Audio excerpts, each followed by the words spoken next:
Hello, my name is Michael and I am a diabetes educator. Today I am going to show you how to measure and inject two types of insulin using two bottles and a syringe.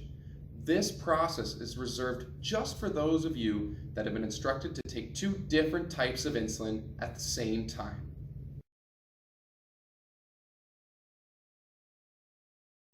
Before administering insulin, it is always important to wash your hands with soap and water.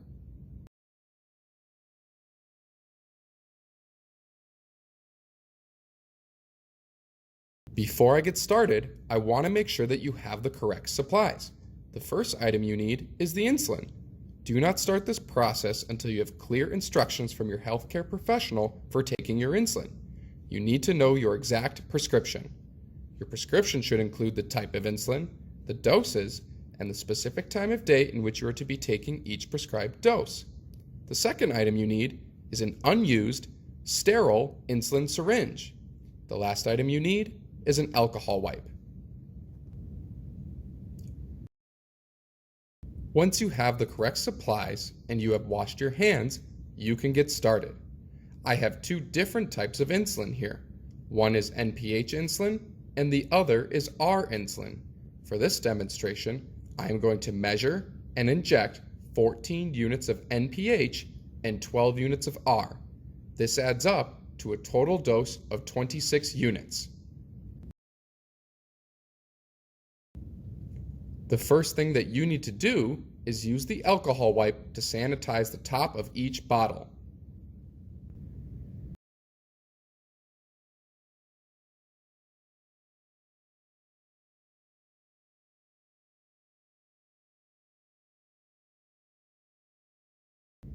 The second step is to take the bottle of NPH insulin and roll it gently for about 10 seconds.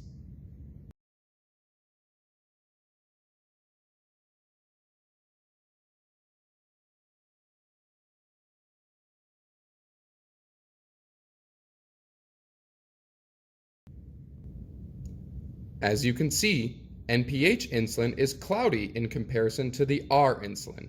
Mixing NPH is a necessary step to ensure that the medication is evenly dispersed. Now, grab your sterile syringe and remove the covers from both ends. The next thing you are going to do is inject air into each bottle of insulin. You will always inject air into the NPH bottle first. The amount of air that you will inject into the bottle is the same as the dose of insulin that you will be taking out of the bottle. In this demonstration, I will be injecting 14 units of air into the NPH bottle because that is the dose of insulin that I am using. To do this, you need to pull the plunger on the syringe to your desired dose.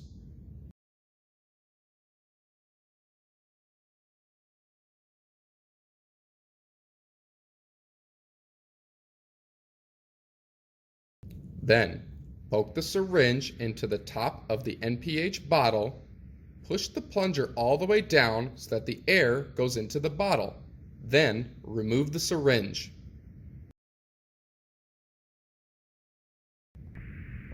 Now you need to inject air into the R insulin. Same thing as before, the amount of air that you will inject into the bottle is the same as the dose of insulin. Therefore, I will draw 12 units of air into my syringe using the plunger.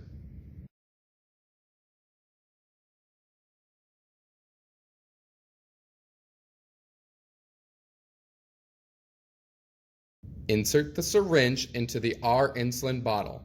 Then push the plunger all the way down to inject air into the bottle. Do not remove the syringe from the bottle. Using two hands, turn the insulin bottle and the syringe upside down. Make sure that the needle is still in the bottle and is in the liquid. Pull the plunger down slightly and draw some insulin into the syringe.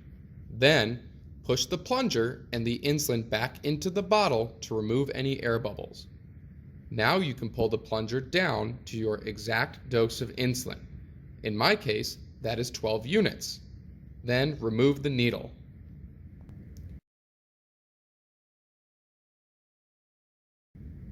Now you need to insert the syringe back into the NPH bottle. Turn the bottle and the inserted syringe completely upside down. You will now pull down your plunger to measure the total dose of insulin. In my case, that is 12 units of R and 14 units of NPH. This adds up to a total dose of 26 units.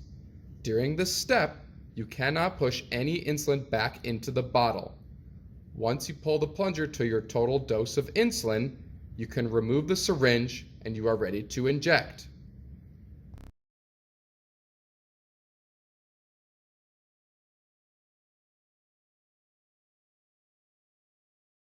The stomach is the most common place to inject insulin.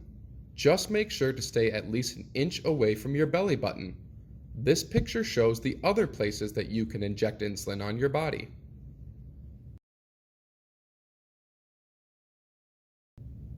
To perform this injection, you need to poke the syringe straight into your skin at a 90-degree angle.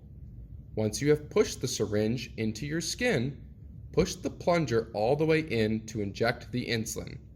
Count to 10 before removing the syringe from your skin.